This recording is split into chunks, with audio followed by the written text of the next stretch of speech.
ഒന്നായി ഒരു മനമോടെ നിറഞ്ഞിടും വേദിയൊരുങ്ങി. ഒരു മകൻ സന്ദേശവുമായി ഓർമ്മതൻ വേദിയൊരുങ്ങി. യുവജനം ഒന്നായി ഒരു മനമോടെ നിറഞ്ഞിടും വേദിയൊരുങ്ങി. അതിരുകളില്ലാതുണരും പൊതുവേദി.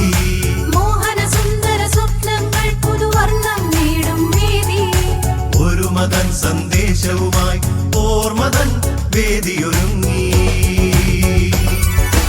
ഉയരട്ടെ പുതുശബ്ദങ്ങൾ, വിടരട്ടെ നവപുഷ്പങ്ങൾ.